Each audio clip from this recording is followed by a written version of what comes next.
What is up, you guys? Razor here, and this settings video is for anybody, whether you're on controller, whether you're on mouse and keyboard, whether you're on console, whether you're on PC. This may even help if you're on Switch, but this isn't for Switch. I apologize, actually. So this is for everybody on console and PC. Anyways, let's get right into the settings.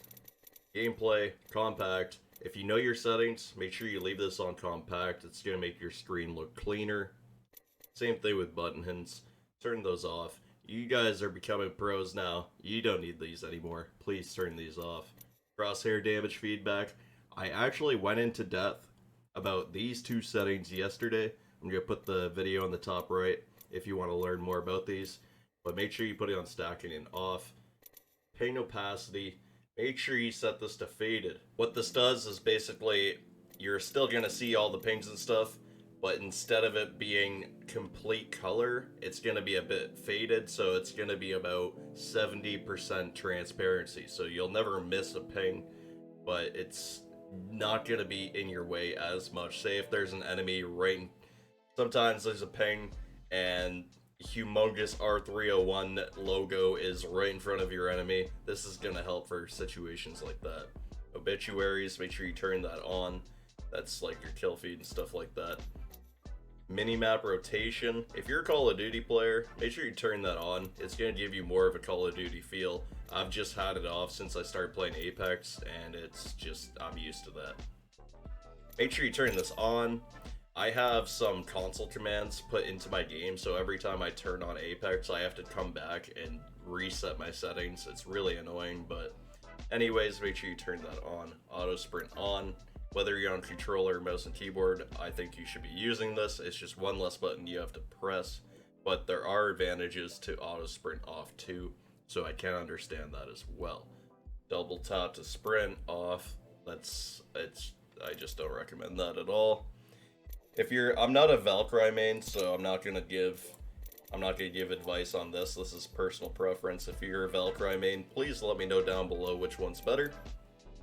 Incoming damage feedback, I'll get into this in a bit on controller, but make sure you have this on both because vibration off is key for good aim.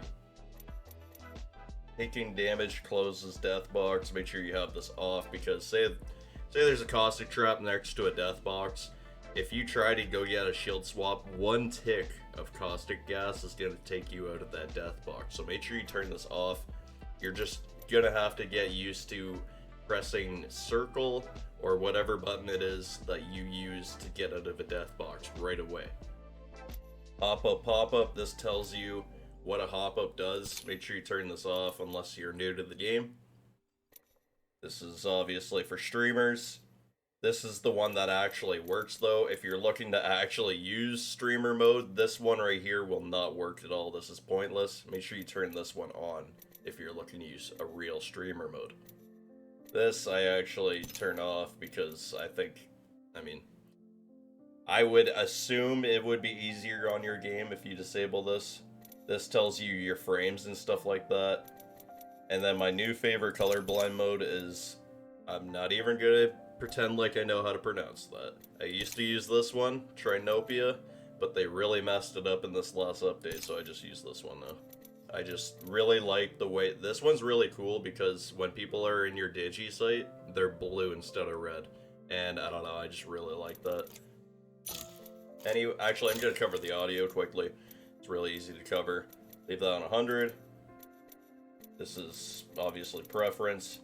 This right here, make sure you turn dialogue down, like really low. Because what this does is makes all the characters quieter. You're going to hear footsteps better, but you're still going to hear all the callouts that the Legends made, like third parties and stuff like that. They're just not screaming it in your ears. So this tip will help anybody, no matter what you play on. So I'm glad to put that out there. Video, make sure, yeah, this one always gets re-enabled on me. Doesn't matter for me, I have my settings set to 120, so I can't use my settings in tournaments. Full screen, 16 by 9, 1920 by 1080. That's what I like. I don't like stretch res and stuff like that. It's not my thing. Brightness. Make sure you turn this off. So basically what this does is when you use a Bloodhound ult or an Octane stim, your screen expands to 120 FOV. Make sure you set this to minimal. You're going to notice this most with the bigger legends, and you will thank me later if you haven't set this to minimal already. Here are my PC settings. I don't have the best PC in the world.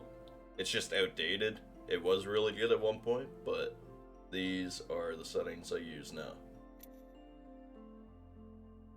Very, very low. And make sure you turn this, if you have a NVIDIA card, make sure you turn this on. Maybe even turn this on if you have a good card. But if you have a card from the last decade, you're going to see a boost from this. Controller settings. So for controller, I feel like you should use Evolved. I feel like this is the best controller preset because you're always leaving your thumbs on the sticks. I learned this in Fortnite. Always leave your thumbs on your sticks. This is going to make you more accurate, and you're never going to have to switch your thumb, jumping around, stuff like that. If you learn Evolved, you're gonna be set.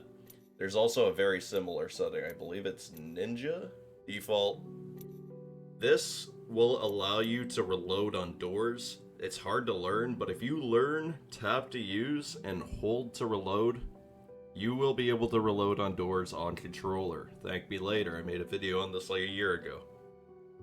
Crouch button, this is preference. There are advantages to both, and I'm not gonna sit here and force you to use toggle. If you like hold, that is great.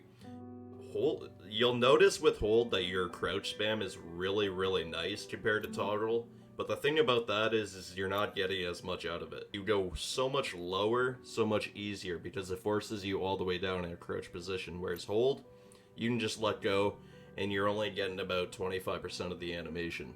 So that's why I like toggle, and it's just easier to use. If you use toggle on aim button, I don't know what to tell you. This is, if you want to be able to inspect your kunai stuff, you can turn this off and play with the settings there, but you should probably have this on. If you have it off, you can open your inventory and click on it though, so that's how you use it. Make sure you set this to none. Please set this to none, because like, you're only hurting yourself if you set this high. It's going to take longer for the game to register what your trigger is doing. Menu cursor speed, the higher you can get this, the better. The way I trained myself on controller was I set it about halfway, and that helped me get a little faster, you know what I mean? But you turn it up every day and you'll get used to it. If you go from 0 to max, you won't be able to control it at all. I promise. I tried doing that right away, didn't work out. So set it about half, and then just turn it up day by day. Before I used ALCs, I loved 5.4 Classic, but let's get right into the advanced look controls. Make sure you set your vibration off. I know this is preference, but I highly recommend you turn off vibration. Small dead zone. And this is, I mean, if you learn to play inverted, that's okay, but I literally don't know anybody that plays. Here are the ALCs that I used to reach 102,000 controller kills. Sorry, I only dropped like 30,000 with these ALCs, but nonetheless. You can take a screenshot here.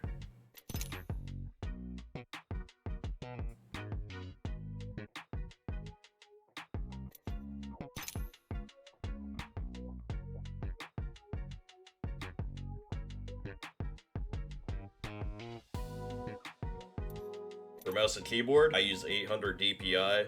I started at 1.6, but went down to 1.2, and I use ADS multiplier, or ADS sensitivity, and I recommend leaving this on 1.0, and then for these, or just basically whatever sensitivity you use, but I really recommend playing around with these, because you can have a higher mouse sensitivity, so your movement's nice, and you can play with your optics. It pretty much gives you that controller ALC feel if you're switching from controller to mouse and keyboard. I have all of these off. Here are my binds. This helps you tap strafe. I recommend it going forward, but it's really preference. And then the other way, I recommend putting on jump.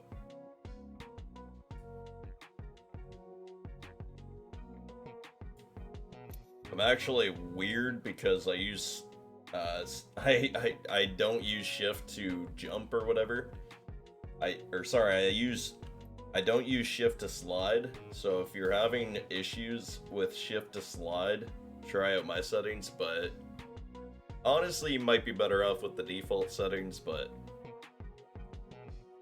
I feel like mouse and keyboard binds are way more preference than the controller. I feel like whatever works for you, you can master. You're pretty much better off using. Could be wrong, but I just feel like there's just so much personalization with so many more keys. You can pretty much master anything. And if you want to make like trick shots and stuff really easy and you have an extra button on your mouse, make sure you slap inspect weapon on your mouse. That makes it so fun. And the reason why everybody punches on PC is because you can punch with your mouse, and that makes it very easy. Very annoying, but... And there you have it. Those are the settings for pretty much anything you use besides Switch.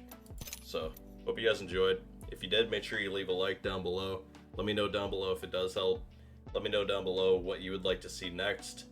I'm going to be covering all of Season 10, so make sure you hit that subscribe button. Make sure you hit the noti bell and set it to all posts.